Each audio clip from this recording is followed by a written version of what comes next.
무더위 속에서 어떻게 잘 견디고 계십니까?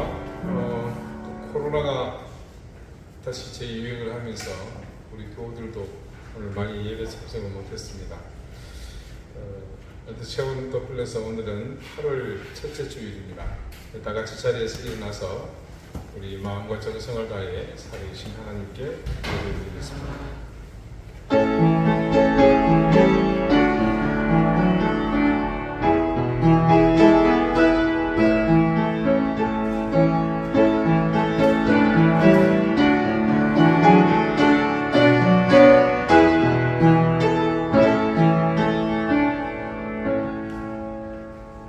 너희는 여호와께 감사하며 그의 이름을 불러하리며 그가 행하신 일을 만민 중에 알릴지어다. 그에게 노래하며 그를 찬양하고 그의 모든 기사를 전할지어다. 그의 성호를 자랑하라. 여호와를 구하는 자마다 마음이 즐거울지로다. 아멘. 하나님, 우리 중에 계신 그 이름이 우리의 전부임을 믿습니다. 예수 그리스도의 이름으로 우리가 받은 사랑과 은혜가 우리로 하나님이 우리의 전부가 되게 하셨음을 믿기에 그 이름을 찬양하며 그 이름을 주신 분께 경배를 드립니다. 세상의 무한한 가치와 존귀함에 또 그 위에 존귀함을 더한다 하더라도 우리에게서 구속의 이 이름을 대신할 수 없음을 알기에 연약하고 유한하며 죄인된 우리의 인생은 오로지 주의 권능만을 의지하며 그 이름을 높이 찬양합니다. 주님, 우리의 찬양을 들으시옵소서. 우리의 경배를 받아 주시옵소서. 하나님을 우리 인생의 모든 것 되게 하신 예수 그리스도 이름으로 기원합니다. 아멘. 2장 찬송하겠습니다.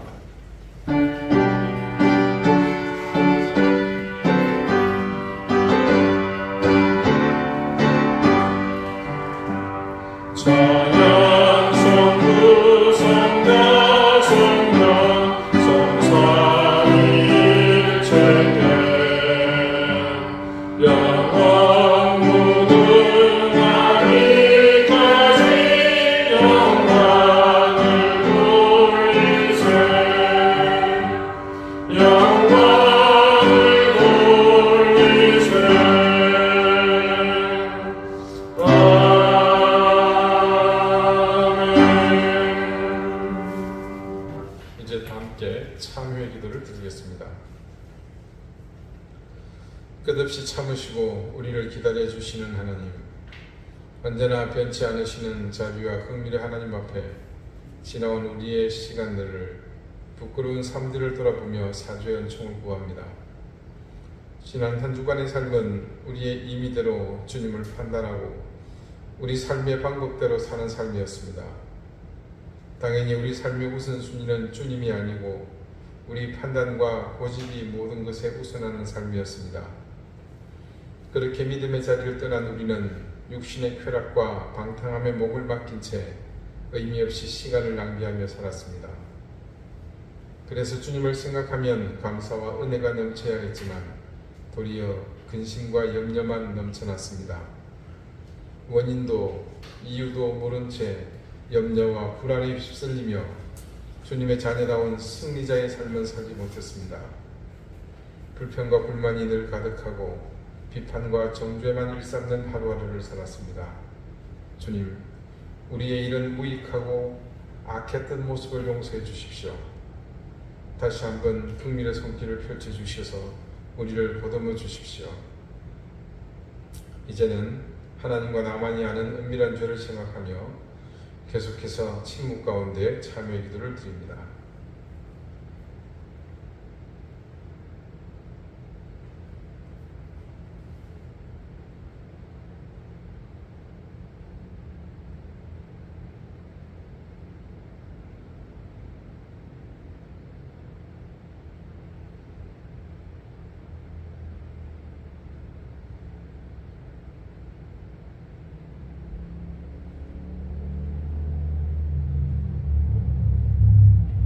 하나님께서는 자신의 부끄러운 죄를 솔직하게 고백하는 사람들에게 말씀하십니다.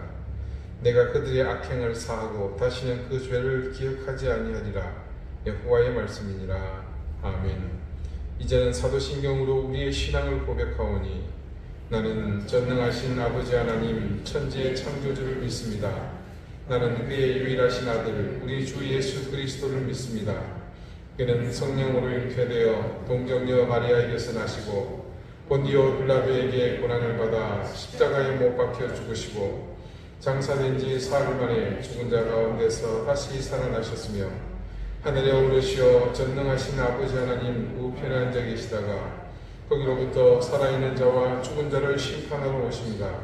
나는 성령을 믿으며 거룩한 공교회와 성도의 교제와 죄를 용서받는 것과 몸의 부활과 영생을 믿습니다. 아멘. 자리에 앉으시기 바랍니다.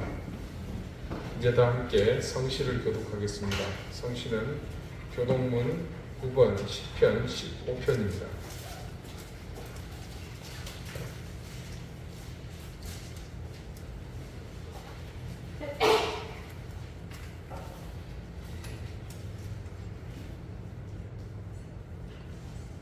여호와여 주의 장막에 머무를 자 누구오며 주의 성산에 사는 자 누구오니까.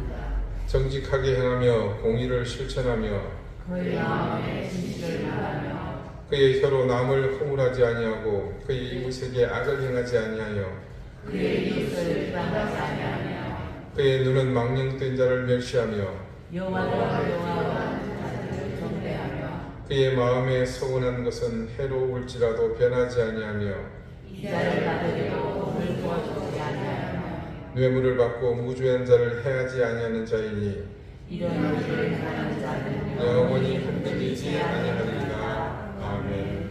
기도드리겠습니다. 폭우가 그치고 폭염이 이어지며 여름이 이제 막바지를 향해 가고 있습니다.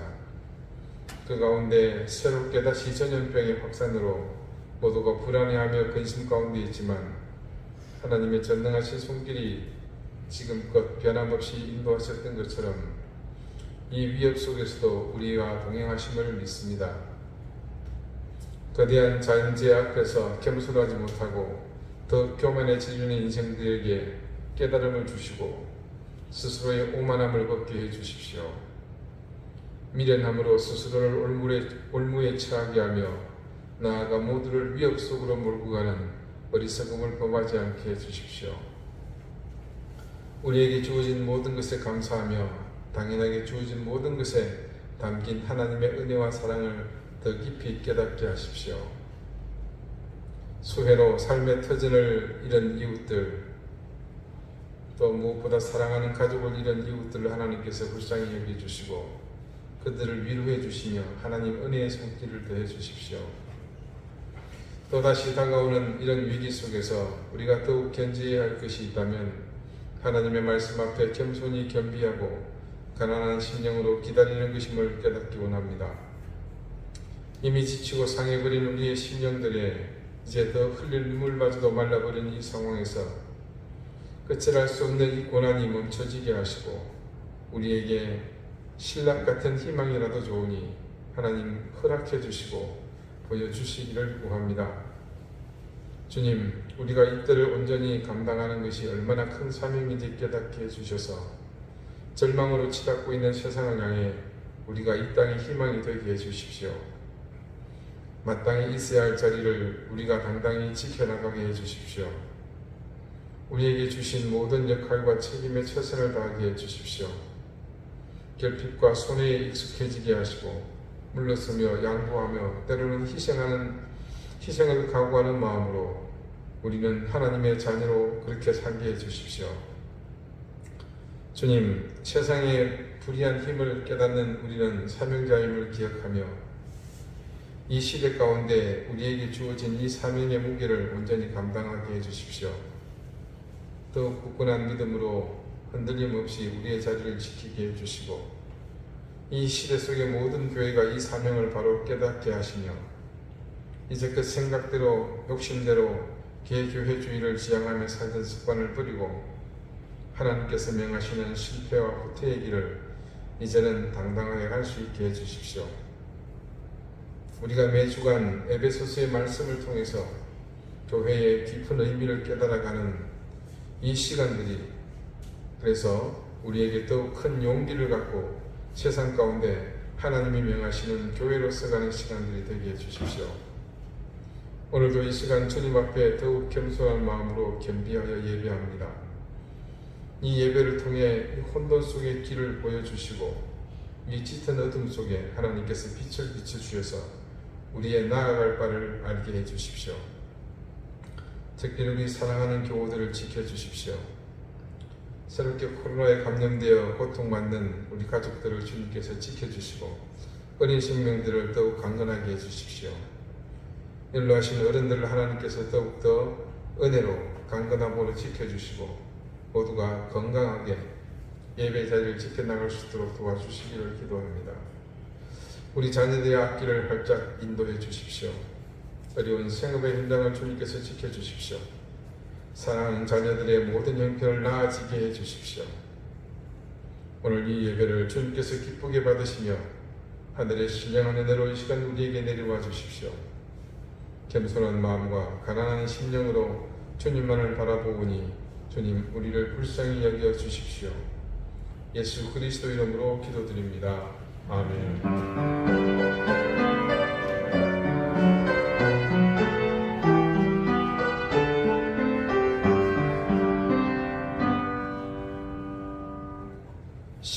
함께 찬송하겠습니다.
오늘 하나님께서 우리에게 주시는 말씀은 신약성경 에베소서 1장 5절 6절 말씀입니다. 신약 310쪽입니다.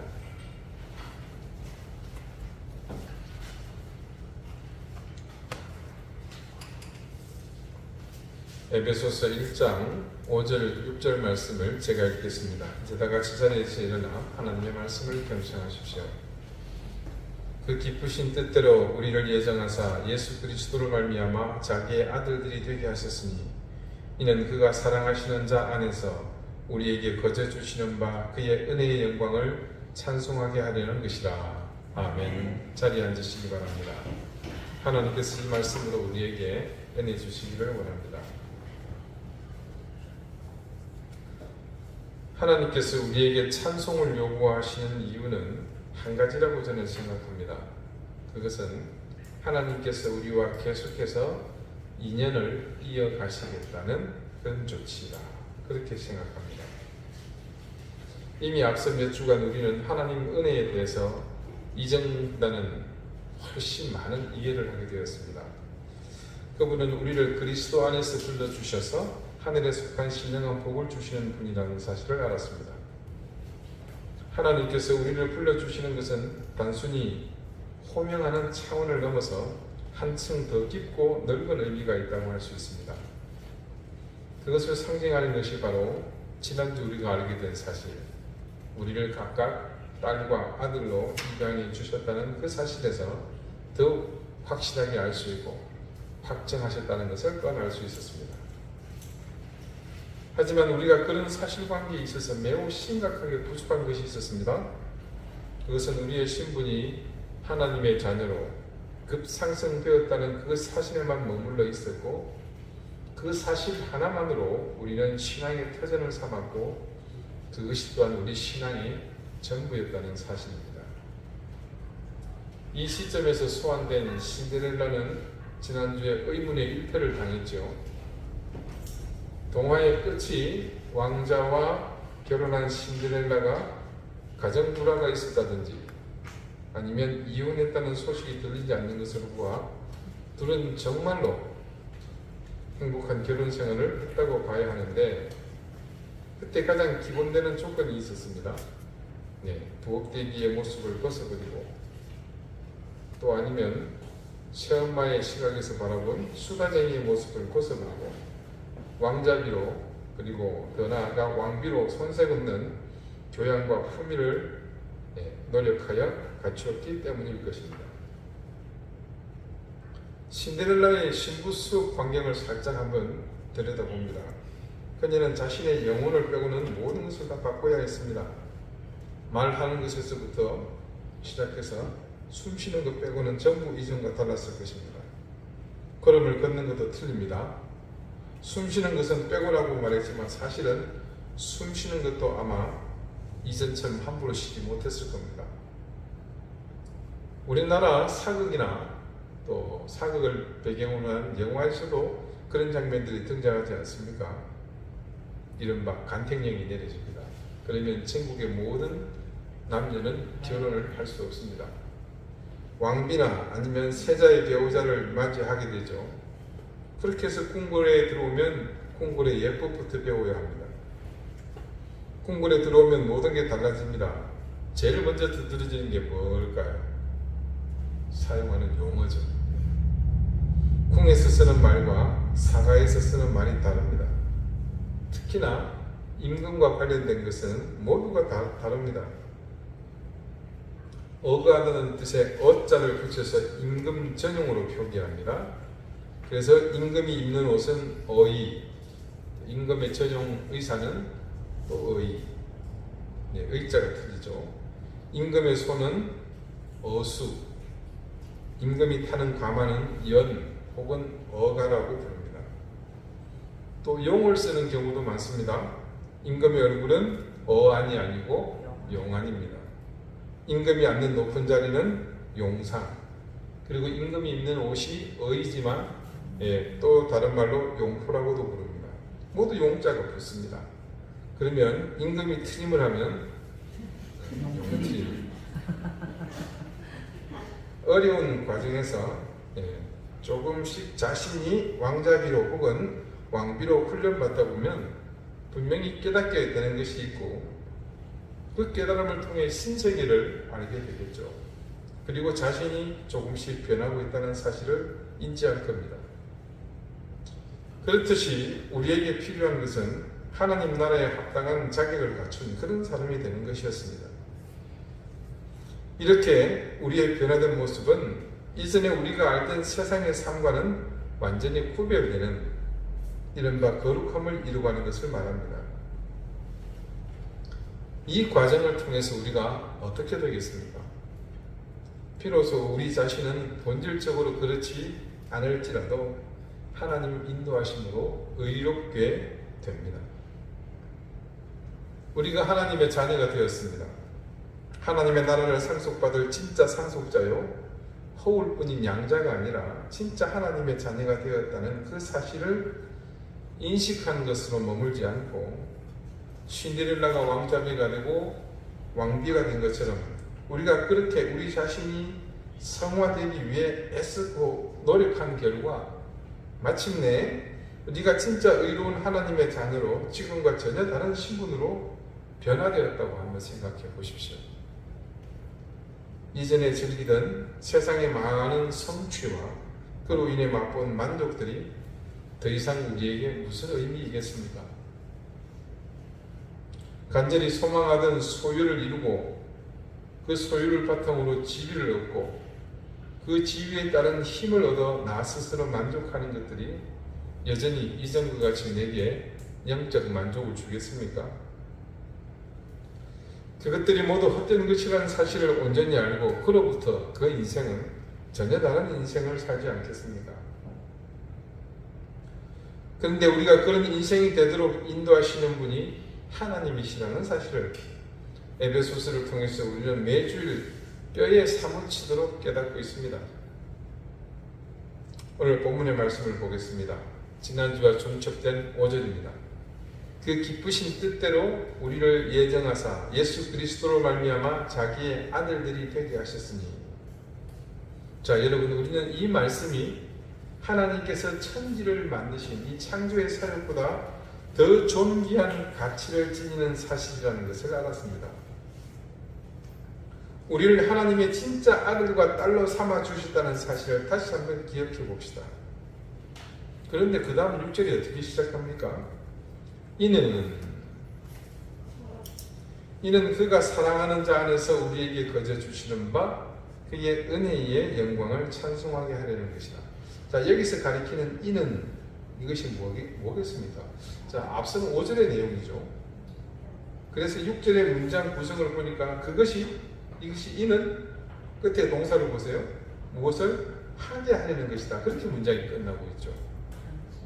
그러니까 우리를 하나님의 딸로, 하나님의 아들로 진짜 양자, 양녀 삼아 주시는 이유가 그의, 그러니까 이런 은혜를 주시는 하나님 은혜의 영광을 찬송하게 하려는 것이라고 합니다. 자, 종국의 이런 변화를 통해 우리에게 나타나는 것이 바로 무엇이다? 하나님을 찬양하게 하시려는 의도라는 겁니다. 지금까지 이 여정이 다다를 종착지가 바로 이곳이었습니다. 하나님을 찬송하는 것입니다. 그런데 말씀은 찬송이 아니라 찬양이라고도 하죠. 자, 혹시 여러분 찬송과 찬양의 차이를 아십니까? 저도 명확히 구분하지는 않지만 섞어서 씁니다. 본질적인 차이보다는 이게 사용할 그 상황, 때에 따라서 차이가 있다는 것 정도는 우리가 알고 있는데, 그래서 제가 좀 조사를 해봤더니요, 총신대 교회음악가 하재성 교수님이 정리를 잘 해놓았더라고요. 자, 그분이 말에 따르면 이렇습니다. 자, 찬송과 찬양이 어떻게 다릅니까? 이런 질문을 하면 대체로 찬양을 드린다, 찬송을 부른다라는 대답을 듣게 된다. 이것은 찬양과 찬송이라는 두 용어 사이에 어떤 차이가 있다는 사실을 보여주는 하나의 예라고 할 수 있다. 물론 실제로 두 용어는 서로 혼용되는 경우도 많다. 우리 다 같이 찬양합시다, 우리 다 같이 찬송합시다는 결국 같은 내용이라고 볼 수 있는 것이다. 이것은 성경에서도 마찬가지다. 시편 146편 2절, 나의 생전에 여호와를 찬양하며 나의 평생에 내 하나님을 찬송하리로다 라는 구절은 소위 변형법이 사용된 예로서 전반부와 후반부가 결국 같은 내용인데 앞부분에 찬양이라는 용어가 뒷부분에는 찬송으로 대치되어 있다. 이처럼 찬양과 찬송은 서로 교포적으로 사용되기도 하는 것이다. 그러나 두 용어 사이에는 분명히 의미상의 차이도 존재한다. 먼저 찬양은 어떤 의미로 사용되는가? 한자로는 기릴 찬, 오를 양을 써서 아름답고 훌륭함을 크게 기르고 드러냄이라는 사전적 의미를 갖는 이 용어는 일반적으로 하나님을 높이고 그에게 영광을 돌리는 모든 행위를 포함한다. 성경에는 다양한 찬양의 방법 또는 행위가 기록되어 있다. 예컨대 마음을 다하여, 감사하는 마음으로, 입술로, 큰 소리로, 나팔, 비파, 수금, 소고, 현악, 퉁소, 재금 등 여러 악기로 손을 들고 춤추며 찬양하라고 말씀한다. 즉 마음과 입술, 악기뿐만 아니라 다양한 몸 동작을 통해 하나님을 찬양할 수 있는 것이다. 이처럼 찬양은 상당히 포괄적인 의미를 담고 있다. 그렇다면 찬송은 어떠한가? 한자로는 역시 기릴 찬, 기릴 송을 써서 하나님을 높이고 기리는 것을 의미한다. 좀 더 구체적으로 말하자면 어거스틴이 정의한 것처럼 노래로 하나님을 찬양하는 것 또는 하나님을 찬양하는 노래를 가리킨다. 역사적으로 이런 견해는 633년 제4차 톨레도 종교회의에서도 그대로 받아들여졌다. 개역개정판 성경에서 찬송이라는 용어를 찾아보면 혀로, 기쁜 입술로, 노래로, 지혜의 시로 찬송할 것을 말씀하고 있는데 이러한 표현을 역시 노래와 관련된 것이라고 할 수 있다. 이처럼 찬송이라는 용어는 찬양과 같은 의미로 교회에서 사용되기도 하지만 좀 더 구체적으로는 노래로 하나님을 찬양하는 것을 가리키는 것으로 찬양의 한 방법 또는 한 부분이라고 볼 수 있다. 한편 찬양이라는 용어는 개신교 예배에서 찬양대가 노래하는 것을 지칭하는 단어로도 사용되는데 교회 음악적으로는 그러한 노래를 앤썸이라고 부른다. 개역개정판 성경에 보면 찬양이라는 단어는 90회, 찬송이라는 단어는 214회에 나타난다. 찬양보다 구체적으로는 찬송받기를 원하시는 하나님의 간절한 마음이 느껴진다. 그런 하나님께 오늘도 찬양과 찬송으로 영광 돌리는 삶을 살 수 있기를 나지막히 기도해 본다. 네, 이해가 되십니까?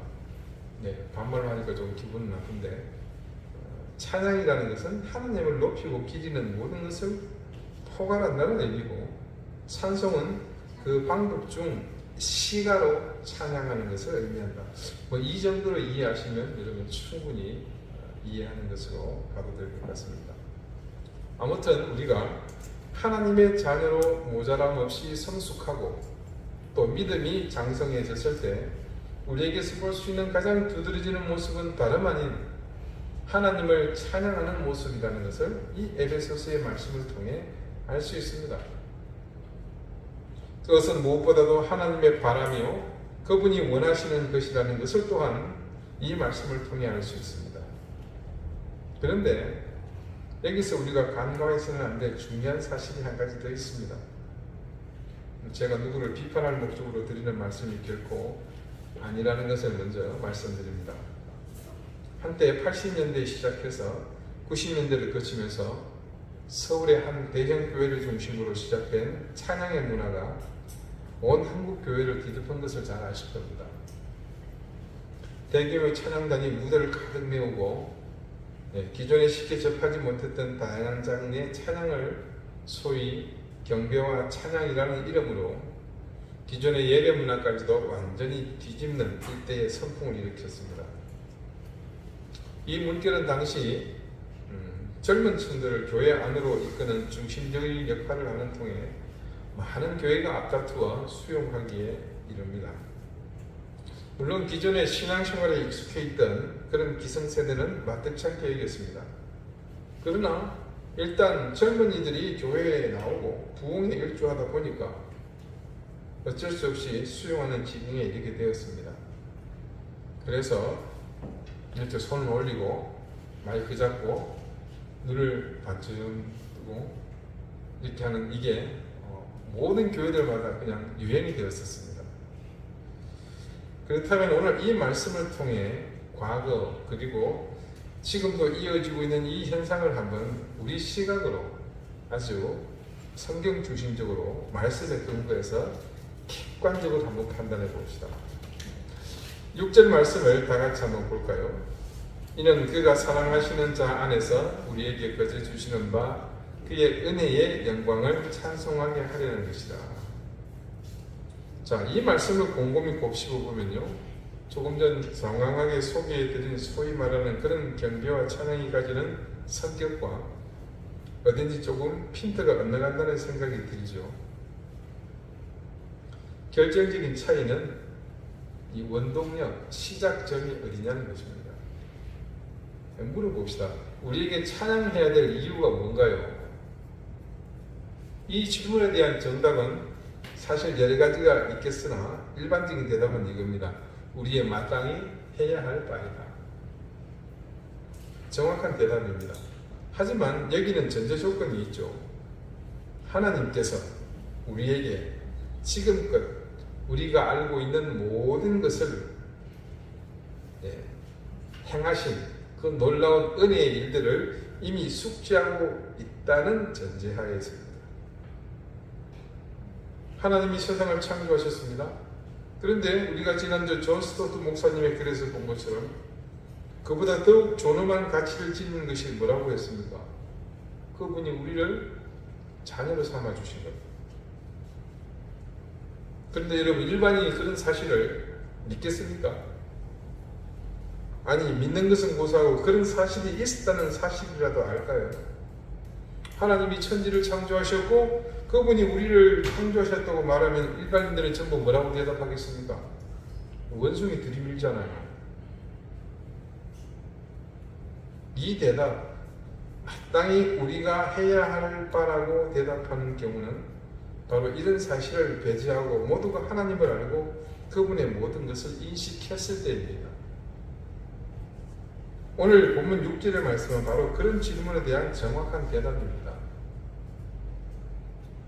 우리가 하나님을 찬양하는 것은 한마디로 그분이 우리가 찬양하도록 모든 상황을 이끌어 오셨다는 겁니다.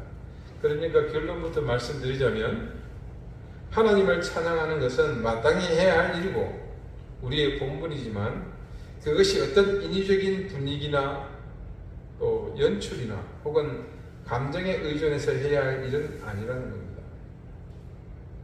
저는 목회자로서 그 현상에 대해 적지 않은 염려가 있었습니다. 그것은 제 체험을 통해 얻은 염려이기도 합니다.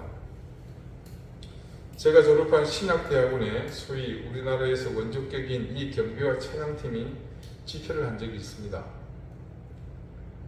그때 한참 이런 붐이 일어나서 절정을 치달을 때인데 이 집회를 하는 동안 회중석에 앉아있는 목회자가 될 이 신학생들의 반응이 영 뜨뜻미지근했다는 겁니다.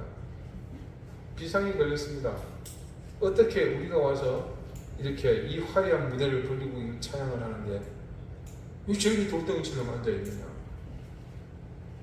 그때 무대에 섰던 대원들이 크게 실망하고 돌아가서는 다시 한번 집회를 요청을 했고요. 그때는 본때를 보여줘야 되겠다고 다짐하고 그 수많은 대원들 중에 최정의 영혼을 선발해가지고 금식하고 기도하고 다시 무대에 세웠다는 겁니다. 상당히 본질에서 벗어났다는 것을 알 수 있죠. 자, 이런 현상은 하나님을 찬양한다는 것에 대한 성경적 인식이 부족한 데서 기인했다고 저는 봅니다. 오늘 말씀을 보건대 이 찬양의 주체도 결국 누굽니까? 하나님이셨습니다. 우리는 그분의 인도하심을 바르게 깨닫고 그 인도하심에 순종하여 우리가 해야 할 것에 최선을 다했을 때 결국 하나님을 찬양하는 궁극적인 자리에 그렇게 이르게 됨을 오늘 알게 됩니다. 저는 이렇게 생각해 봅니다. 우리의 찬송은 분명 그 의미와 가치를 가집니다. 우리가 하나님의 은혜를 찬송하게 되면 하나님은 당신의 복 주심에 반응하는 우리를 향해 무한한 기쁨과 감격을 하실 것이고 이는 더 큰 은혜와 은총으로 되돌아올 것을 저는 믿습니다. 그리스도인의 가장 보람있고 의미 있는 신앙생활은 바로 이것, 하나님의 은혜를 감사하며 잊지 않고 찬양하는 겁니다. 그리고 하나님은 반드시 그 은혜를 알고 기억하는 자에게 더 큰 은총을 베푸시는 분이심을 저는 믿습니다. 그래서 하나님은 은혜에 감사하며 그 감사의 마음을 담아 하나님을 영화롭게 하는 그런 사람에게 반응하시고 우리는 또 그런 하나님의 은혜를 칭송하며 노래로, 기도로, 다른 몸짓으로 그분을 찬양할 겁니다. 그렇게 된다면 이는 그분과 지속적으로 교제하는 삶이 됩니다. 그래서 저는 신앙생활의 본질이 여기서 시작한다고 봅니다. 하나님은 우리에게 은혜를 베푸시고 우리는 베푸신 그 은혜에 감사하고 그 감사가 찬양으로 드러나고 하나님은 감사로 찬양하는 이에게 또 화답하시고 이 반복되는 행위는 아마 감사를 잊어버리고 은혜를 망각하지 않는 한 우리의 평생에 끊이지 않고 지속되지 않겠습니까? 올해 2023년은 우리 민족의 비극적인 역사인 1950년에 북한의 불법 남침으로 시작된 6.25 사변이 3년간의 치열한 전쟁을 마치고 서로 휴전에 협의하여 전쟁을 중단한 종전 70주년이 되는 해입니다. 그런 가운데 어느 해보다도 올해는 범정부적으로도 예전에도 그랬지만 당시 유엔군으로 참전했던 참전용사들에게 보훈하는 행사가 참 많았습니다. 방송 매체들에도 계속 방영이 되었지만 실제로 여러 인터넷 매체에서는 오래전부터 6.25 당시 참전했던 나라들을 방문하여 우리가 입은 그들의 노고에 감사하는 프로그램이 다양한 루트를 통해 이루어지고 있었습니다. 실제로 유엔군이 되었건 또 요즘은 평화유지군이 되었건 간에 외국 군대가 파병될 정도면 그 나라는 모든 것이 취약한 곳입니다. 열악하다고 봐야 되겠죠. 그래서 심각한 전쟁을 겪은 나라들은 거의 회생불능에 가까운 상태로 파괴되고 무너졌습니다. 그래서 지금 이 지구상에 그런 경험을 한 나라치고 선진국 반열에 있는 나라는 눈을 씻고 찾아봐도 없습니다. 그런데 우리나라의 경우는 그래서 굉장히 놀라운 그런 케이스입니다. 한국 전쟁이 끝난 후 폐허가 된 한국 땅과 지금의 한국은 정말로 상전벽해 그 이상의 놀라운 변화가 일어났습니다. 그런 가운데 그 당시 우리나라의 어려운 형편을 불쌍히 여겨 많은 나라에서 군대를 파병해서 공산주의 침략에 맞서 함께 피를 흘린 나라들의 생존에 있는 참전 용사들이 우리나라의 초청으로 해마다 한국을 방문하는 일이 이제 정례화되고 있습니다. 초청에서 생존에 계신 분들에게 우리 국민의 감사한 마음을 전하고 발전한 한국의 모습을 보여드리며 그리고 당시에 격렬했던 격전지를 방문하는 일들을 하고 있습니다. 그뿐만 아니라 이미 돌아가신 참전용사의 후손들도 초청해서 그들에게 자신의 아버지, 할아버지가 이 땅에서 무슨 일을 했는지 그분들이 흘린 그 피와 땀이 어떤 결과로 지금 나타났는지 그런 사실을 알리고 감사하며 보답하는 일을 합니다. 이는 정부뿐만 아니라 민간단체나 개인들이 나서는 예도 있습니다. 한 사진작가는 나라마다 사비를 들여 찾아다니며 그분들의 제복 입은 모습을 사진으로 촬영해서 직접 액자까지 만들어 증정하는 일을 합니다. 멋있는 사진을 받은 분들이 이 사진 액자의 비용이 얼마냐고 모두 묻는 말에 이 젊은 사진작가는 이미 70년 전에 당신은 이 모든 것을 지불했노라고 대답합니다. 말인즉 당신이 70년 전 한국 땅에 와서 맞서 싸워주신 그것으로 이미 충분하다는 겁니다. 그러면 모든 노령의 참전 용사들은 감격해 맞이하며 한국이라는 나라가 자신들을 잊지 않고 기억하여 이렇게 보훈하는 것에 눈물로 감사를 표합니다.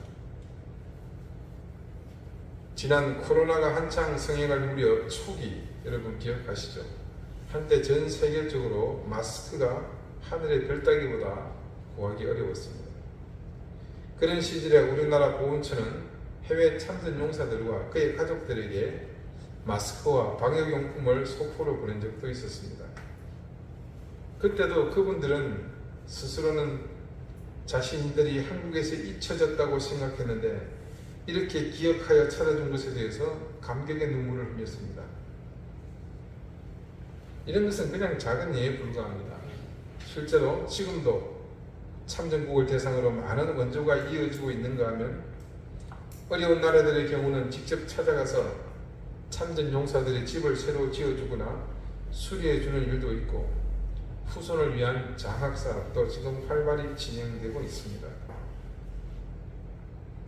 이런 일들을 진행하는 가운데 제가 영상을 통해서 만나게 된 이런 한국의 보건 행사에 접한 참전 용사들의 반응은 크게 두 가지 형태로 나타났습니다. 먼저는 그 시절 70년 전 생명부지의 나라에 와서 자신이 피를 흘려 쌓은 그 선택이 옳았다는 것이 첫 번째 반응입니다. 잘한 선택이었다.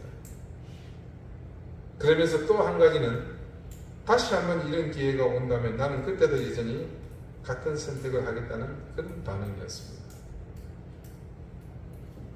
그렇게 반응하게 된 이유가 무엇인지 제가 따로 설명하지 않아도 여러분은 충분히 짐작하실 겁니다.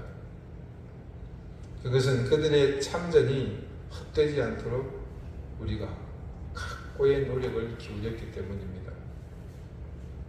첫 번째는 자신들이 참전 후 떠날 때 대한민국이 지금의 모습으로 변한 것과 더불어 수없이 많은 참전의 기회가 있었지만 참전 후 성장한 나라에서 은혜를 갚으며 감사한 마음을 전하는 모습에 감동한 것입니다. 은혜와 사랑을 기억하는 것, 그리고 그것으로 인해 우러나오는 감사와 기쁨의 찬양은 그것으로 그치지 않습니다. 그것은 새로운 은혜와 감사로 이어집니다. 여러분, 우리에게 있는 특권이 있습니다. 그것은 바로 하나님을 찬양할 수 있다는 사실입니다. 이거 왜 특권인지 처음에는 잘 모릅니다. 예배 시간에 목사님이 특권이라 그러니까 뭐라고 말도 못하고 그냥 그런 줄 알고 지금까지 계셨죠.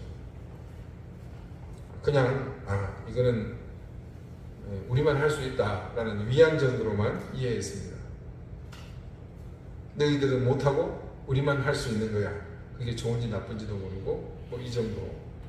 그런데 오늘 이 사실, 우리가 하나님을 찬양할 수 있다는 사실이 어떤 의미인지를 알고 나니까 하나님을 찬양할 수 있는 것이 왜 우리의 특권이 되는지 제대로 알게 됩니다. 하나님을 찬양하는 것은 그분이 우리에게 주신 또 다른 큰 은혜입니다. 그래서 그 찬양을 통해 하나님과 뗄 수 없는 깊은 관계를 맺도록 하십니다.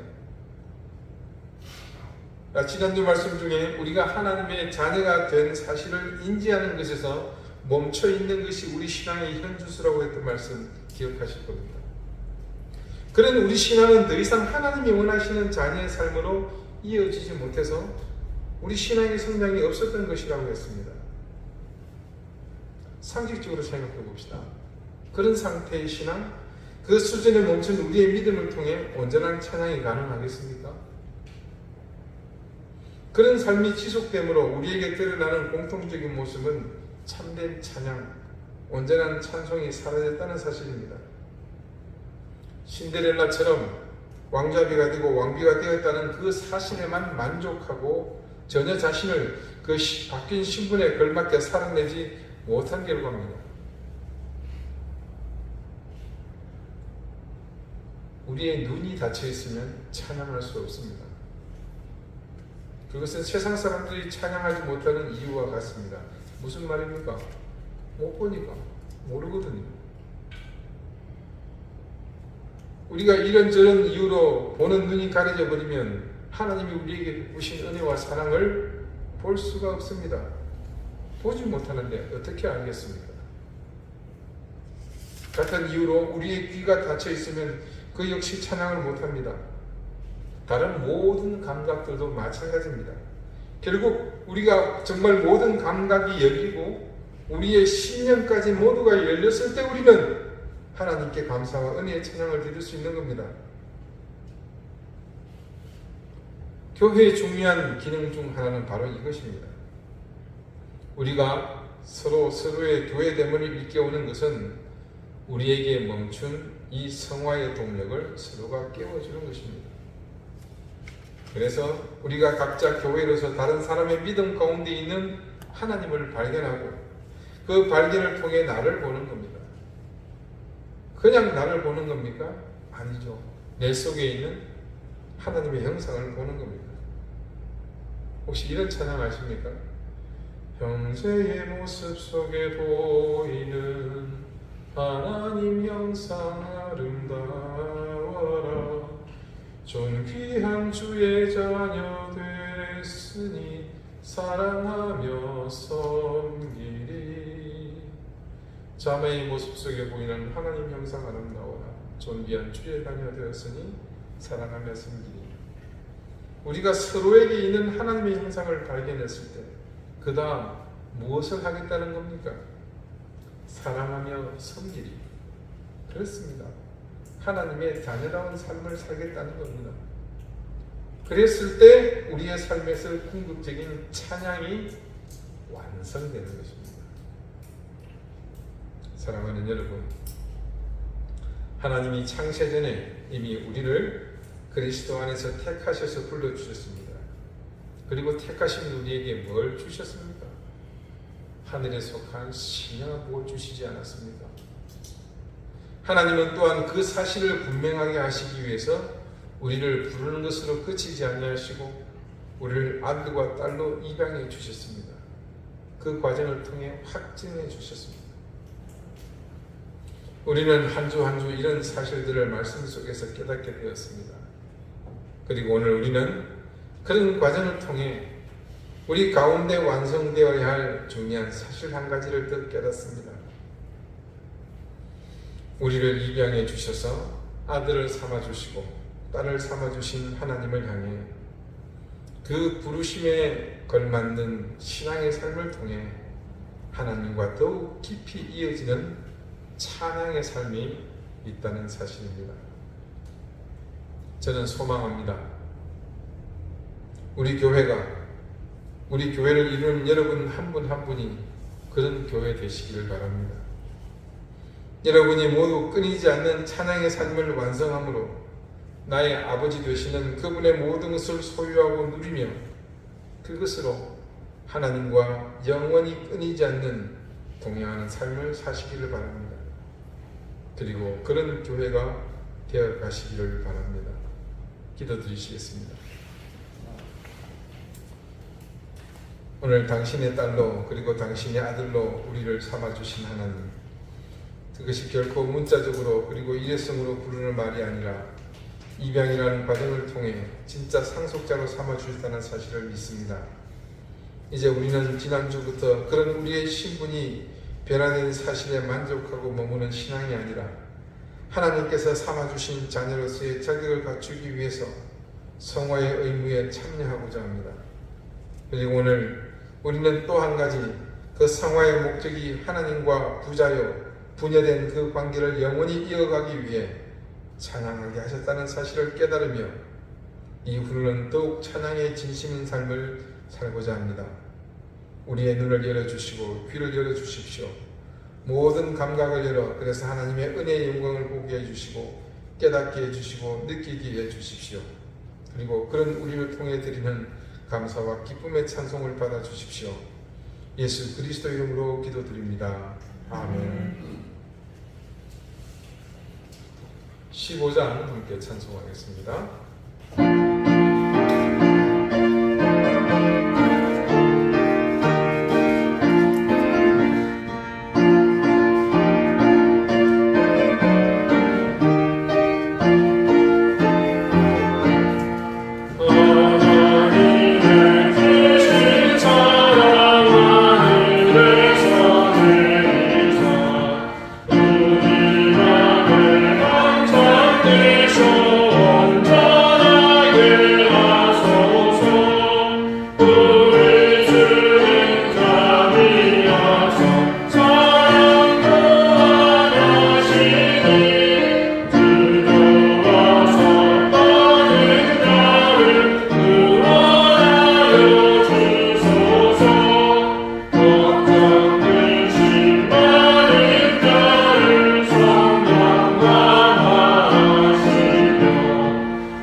아버지 은혜와 사랑을 감사드립니다.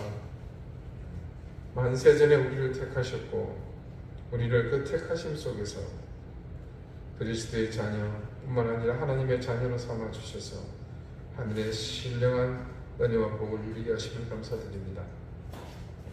단지 그것이 하나님의 선포인 것이 아니라 더욱 확증하기 위해 우리를 자녀 삼으셨고 그것이 오늘 우리의 본질임을 또한 깨닫습니다.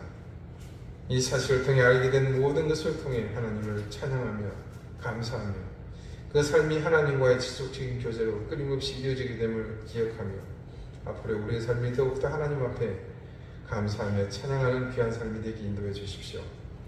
오늘 주님 앞에 드린 이 귀한 예물들도 그런 의미를 담아 드리는 것이오니 하나님 기쁘게 받으시며 드린 귀한 모든 손길들 위해 이 귀한 은혜와 찬양의 삶이 끊이지 않도록 인도해 주십시오. 감사드리며 예수 그리스도 이름으로 봉헌 기도드립니다. 아멘. 교회 소식 알려드리겠습니다. 코로나가 다시 유행을 하고 있는데 금방 사그라들 것이라 저는 그렇게 또 믿습니다. 여러분 그래서 짧은 기간이나마 조심하시고 자신을 잘 살피시길 바라겠습니다. 계속해서 우리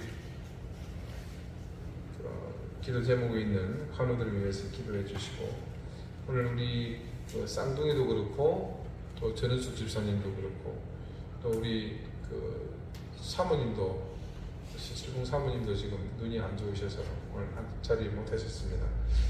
또 우리 이소희 집사님 그래도 많은 분들이 기억하면서 여러분 조금이라도 멀쩡한 저희가 더 간절히 기도했으면 좋겠습니다. 집중호우로 피해를 입은 가족들과 수재민들을 위해서 여러분 기도하는 잊지 마시고 또 요즘 계속 매스컴에서 식을 줄 모르고 있는 교육 현장에 무너진 교권들이 바로 세워지도록 위해서 함께 기도해 주시기를 부탁드리겠습니다. 다 같이 자리에서 일어나셔서 앞뒤 좌우에 계신 분들과 다정하게 인사를 나누겠습니다. 54장 함께 찬송합니다.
이제는 예수 그리스도의 은혜와 하나님의 사랑과 성령의 교통하심이 우리를 사랑하셔서 택하시고 하늘의 신령한 은혜로 채우시며 하나님의 자녀로 삼아주신 목적이 우리로 하나님을 찬양하게 하심을 기억하며 그 찬양의 삶을 통해 하나님과 영원히 끊이지 않는 교제를 이어가기를 소망하는 우리 방주교의 모든 성도들과 저들의 가정과 생업 위에 오늘 함께 예배에 참여하지 못하며 또 병모와 싸우는 다른 모든 교우들 머리 위에 이제로부터 영원토록 항상 함께 있을지어다.